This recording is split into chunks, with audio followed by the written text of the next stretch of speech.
Dating or meeting at ini-enjoy ko lang. Halos 4 na buwan na ring pinag-uusapan ang di umano'y pagkakamabutihan ni na Heart Evangelista at Senator Cheese Escudero.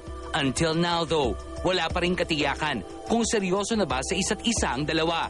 Lalo pat nadadalas ang kanilang pagkikita. Yes.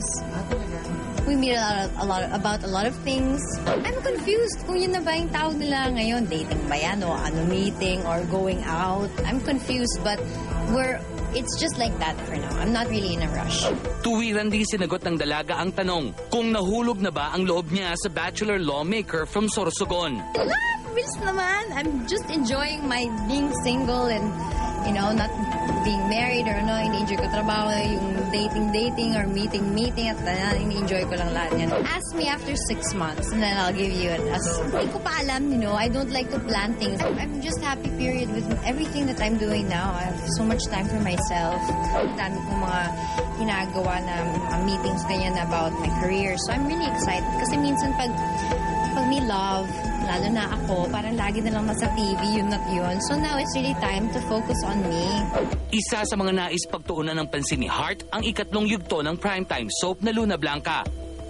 Makakasama niya rito si Bianca King na hanggang ngayon ay tahimik pa rin sa sinasabing relasyon nila ni Dennis Trillo. Hindi naman ako talaga yung tipong tao na naniniwala sa pag-promote ng personal na buhay. Kasi pinopromote ko na yung sarili ko bilang artista, pati yung mga role na ginagampanan ko. Siguro sapat na yun. May proper time and venue to talk about other things.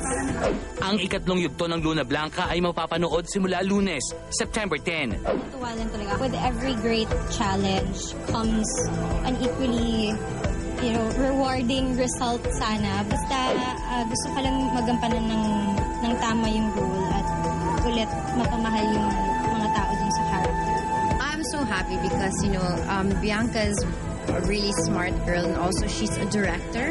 It's nice to work with somebody who's responsible. She knows her lines. She's into what she's doing. Nakaka-inspire. Kasama sa cast ng Luna Blanca si Lani Mercado, who's still mourning the loss of the baby of her sister-in-law, Andrea Andeng Bautista Inares. Process niya yung sarili niya. I went through a lot of things also when I lost a child. Parehas ng impact, parehas ng bigat. Pero there will come a time na I will approach her. Tinetext ko lang siya to be strong, to take it one day at a time.